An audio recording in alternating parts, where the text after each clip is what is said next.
जनतेचा अधिकारनामा जाणीव हक्काची या न्यूज चॅनलमध्ये आपले स्वागत आहे। धनगर समाजाला एसटी प्रमाणपत्राची अंमलबजावणी करण्यासाठी अहमदनगर संभाजीनगर महामार्गावर मेंढरांचा एल्गार मोर्चा संपन्न। सरकारने संपूर्ण महाराष्ट्रातील धनगर समाजाला एसटी प्रमाणपत्र देण्याची अंमलबजावणी करण्यासाठी आणि पंढरपूर, लातूर, नेवासा फाटा, वैजापूर, जालना, पुणे, सांगली, कोल्हापूर या ठिकाणी उपोषणाला बसलेल्या धनगर समाजाच्या कार्यकर्त्यांच्या या उपोषणाला पाठिंबा देण्यासाठी भाजपचे आमदार आणि धनगर समाजाचे नेते गोपीचंद पडळकर यांनी संपूर्ण महाराष्ट्रात 23 तारखेला जोरदार निदर्शने रास्ता रोको करण्यासाठीचे आवाहन केले आहे।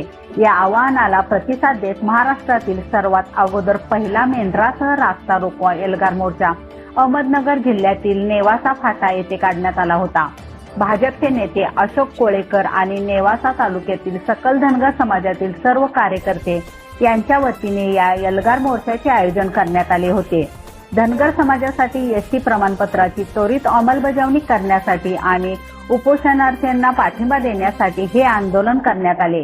सरकारने या आठवडाभरात एसटी प्रमाणपत्राच्या घोषणेची प्रत्यक्ष अंमलबजावणी न केल्यास प्रवरा संगम येथील गोदावरीच्या नदीपात्रात पुलावरून उड्या टाकून जलसमाधी घेण्यासाठीचा इशारा नेवासा फाटा येथे उपोषणाला बसलेल्या प्रल्हाद चोरमारे, संभाजीनगर, बाळासाहेब कोळसे पाथर्डी, राजू मामा तागड, मिरी पाथर्डी, रामराव कोल्हे जालना, देवीलाल मंडली जामखेड, भगवान भोजने अंबड यांनी दिला आहे। उपोषणाला बसलेल्या 2 जणांची प्रकृती खालावली आहे। संपूर्ण महाराष्ट्रात धनगर समाज आक्रमक झालेला दिसून येत आहे। या आंदोलनाला पाठिंबा देण्यासाठी भाजपचे माजी आमदार बाळासाहेब मुरकुटे, नामदेव खंडागळे गुरुजी, राम देशमुख, बाबासाहेब रोडगे, भाजपचे नेते विठ्ठलराव लंगे, अजित पवार गटाचे अब्दुल शेख, अण्णासाहेब शेडगे, संपतराव बुळे, सुनील सोनावणे, राजेंद्र शेडगे, कैलास मदने, माधवराव शेडगे, शंकर शेडगे, सरुनाथ महानोर, दत्ता नजन, बाळासाहेब पंडित, तुषार शिंदे, काशीनाथ आयनर, भाऊसाहेब गर्दे, अशोकराव मिसाळ, रामचंद्र गंगावणे, जिजाबाव लोंढे, दुर्योधन लोंढे, लक्ष्मण भानुगडे, अंबादास लोंढे, सोन्याबापू रुपनर, रामभाऊ भानुगडे, कचरू भगवत, रावसाहेब नावगिरे साहेब यांच्यासह जिल्ह्यातील अनेक कार्यकर्ते मोठ्या संख्येने उपस्थित होते।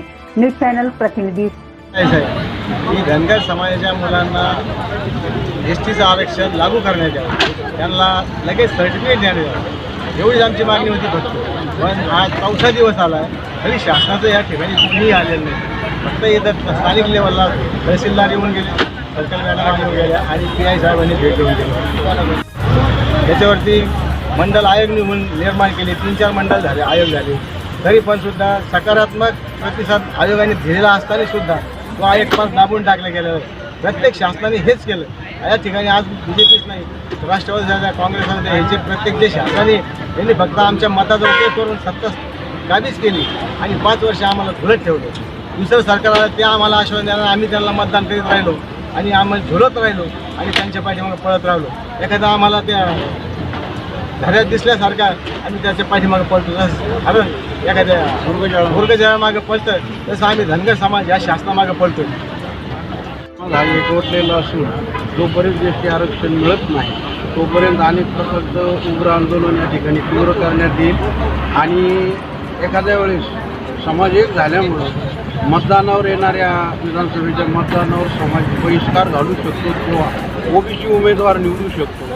आमची भूमिका जर शासनाने आमच्या या उपोषणाचं धनगरच्या मागणीचा जर विचार केला नाही तर धनगर समाजातील पुढच्या काळामध्ये तीव्र आंदोलन शक्य।